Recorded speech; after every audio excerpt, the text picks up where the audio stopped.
Ever had that feeling? After 2 days of binge eating on the weekend, you put on a couple pounds, and climbing 3 floors feels like sandbags are tied to your legs. Now let's take this to the extreme. What if you weighed 70 tons, had to walk on land, eat upright, and grow that big from a hatchling? Do you think that's even possible? 90 million years ago on the South American plains, a creature existed that pushed the size limit of land vertebrates to a level we still find absurd today. That creature is Argentinosaurus. Back in the Late Cretaceous South America was the golden age of sauropod dinosaurs. Before that, dinosaurs had roamed the Earth for over 100 million years. The earliest sauropod ancestors were just small creatures the size of sheep, surviving on low-growing plants and carefully hiding from predators in the swamps and jungles of the Triassic period. No one would have guessed this lineage would turn, growing big, into the most extreme bioengineering feat in evolutionary history. By the time Argentinosaurus appeared, sauropods had come a long way in gigantism, but it was still the most extreme example of all. So extreme that when paleontologists dug up its first bone in Neuquén, Argentina in 1989, their first thought was, could this really belong to a single animal? Many people think gigantism is just scaling the body up, like blowing a cat to tiger size. It sounds easy, but it simply doesn't work. Regular bones can't support the weight. Regular lungs can't supply enough oxygen. Regular hearts can't pump blood high enough. Every system hits a hard limit. Argentinosaurus broke this ceiling not with one superorgan, but with the simultaneous evolution of its entire bodily system. And what's even more fascinating is that this evolution began over 100 million years before Argentinosaurus even existed. The first system to upgrade was the skeleton. Its vertebrae look like solid, massive bones, but they aren't dense and solid inside.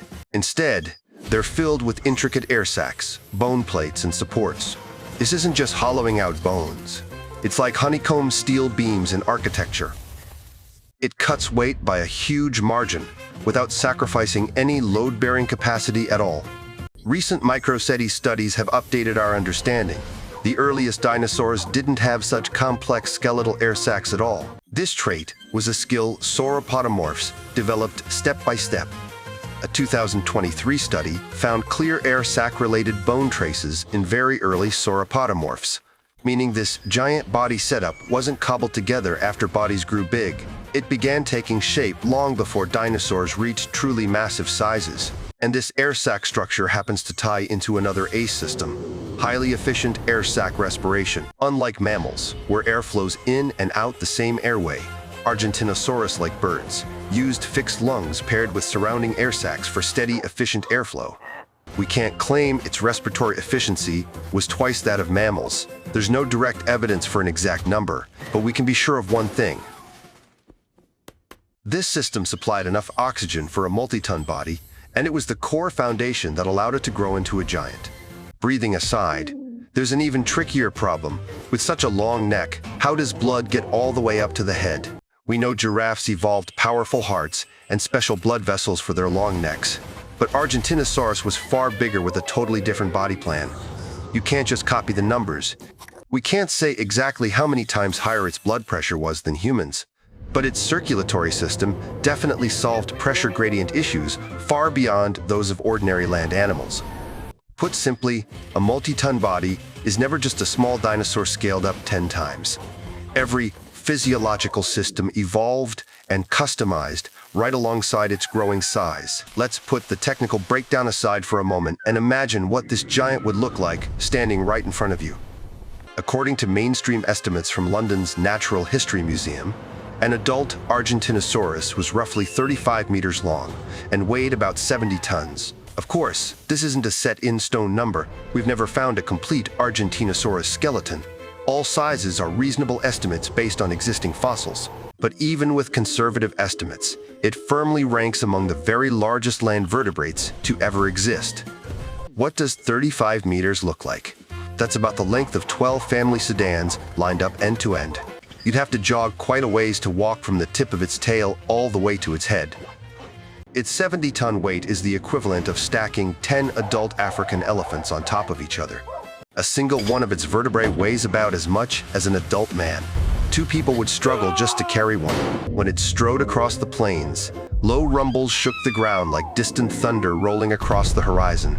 It would lift its long neck to reach treetops dozens of feet high, its shadow covering nearly half a bush. Sunlight hit its broad, scaly back, and its shadow was big enough for several small dinosaur species to hide in from the heat and predators. This wasn't just a bigger dinosaur. It was a walking, breathing hill moving across the land. But this walking hill wasn't born so mighty and imposing. Argentinosaurus hatched from eggs. Newborn hatchlings likely weighed only a few kilograms, smaller than a medium-sized pet dog. In the dangerous Cretaceous jungles, young Argentinosaurus were potential prey for nearly every carnivorous dinosaur around. Their only shot at survival was to grow as fast as they possibly could. Bone histology studies show that giant sauropods had shockingly fast growth rates for land animals. Argentinosaurus reached adult size in roughly 15 years and spent nearly all that time navigating the constant gauntlet of avoiding predators. But once they reached adulthood, the entire dynamic flipped completely.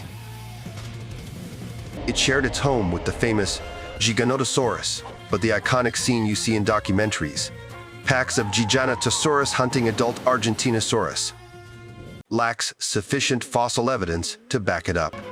Whether large theropods hunted in organized packs like wolves remains a debated topic to this day.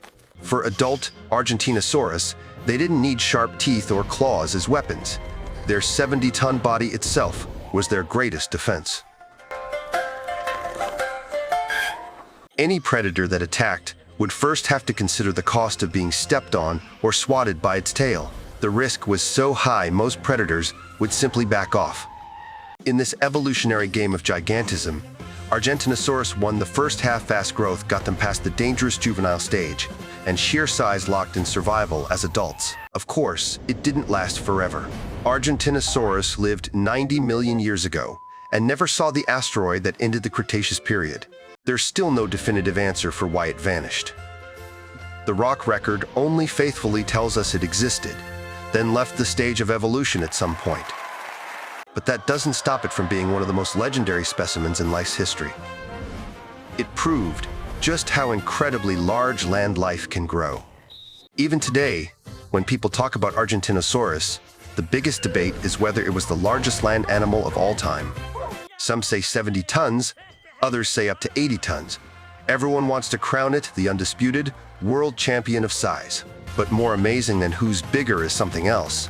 Just how much long, slow preparation life had to do to reach this size. From humble little dinosaurs in the Triassic, they slowly evolved lightweight skeletons, efficient air sac breathing, pressure, resistant circulatory systems, and incredible growth rates. No single mutation created a giant out of nowhere. Over millions of years, system after system evolved and refined, until a body capable of supporting 70 tons finally came together. Life never simply scales up proportionally. It always nudges at the limits of what's possible, right at the edge of the laws of physics.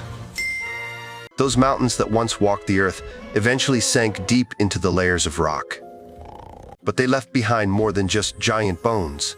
They left life's wildest, most intricate answer to the question of what it means to grow.